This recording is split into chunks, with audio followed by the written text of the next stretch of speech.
EBC MAIN was a study that we designed some years ago when we'd done a number of studies looking at non-left main bifurcations, had shown that in the European cohort, the provisional strategy was the preferred strategy.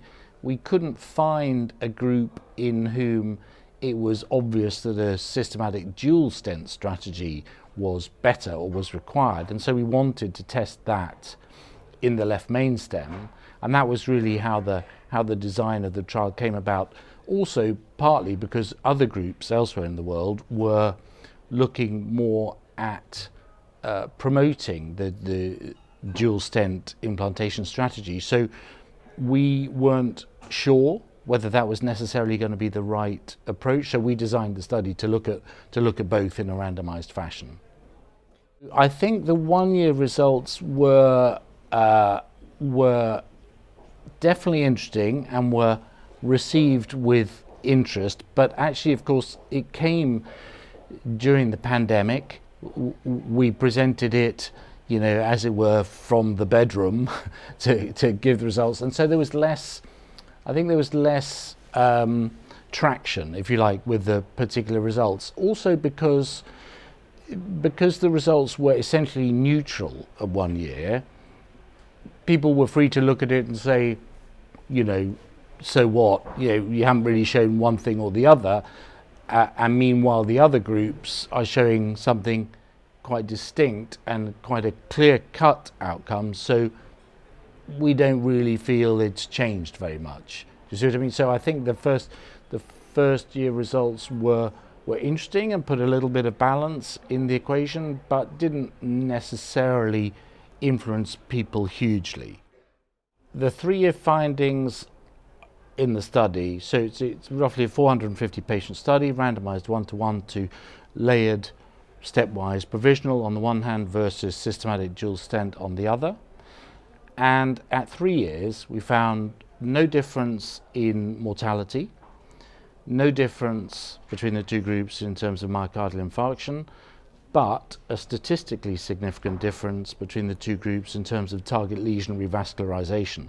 So there was actually a nearly double the rate of target lesion revascularization in the dual stent strategy group. And actually, interestingly, when you compare the incremental activity from the end of year 1 to the end of year 3, there was, I think, only a 2% increase in target lesion revascularization in the stepwise provisional, but a 5% increase in the systematic dual. So that's quite a significant division between the two strategies, and that was a statistically significant finding at 3 years. So to show that in the group studied, at 3 years you actually need more target lesion revascularization if you decide to put 2 stents in at the start. That's quite an important message, I think, and it should resonate with people quite strongly. The decision to put 2 stents in is very commonly taken at a very early stage.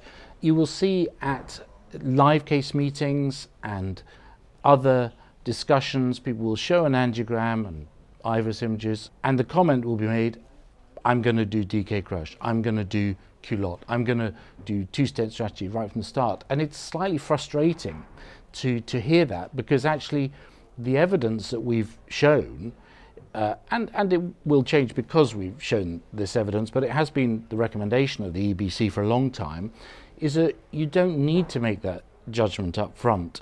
You can decide as you go. So, for example, in EBC MAIN, although the operators were happy, if the patient was so randomised, to put a systematic dual stent in, amongst those who were randomised to the provisional strategy, only 1 out of 5 of them required that second stent.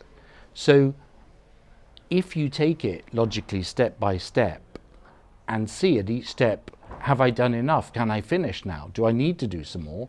Then actually you can stop sooner than you realise at the outset. So it's absolutely not necessary to decide before you do the procedure how many stents you're going to put in. You don't know.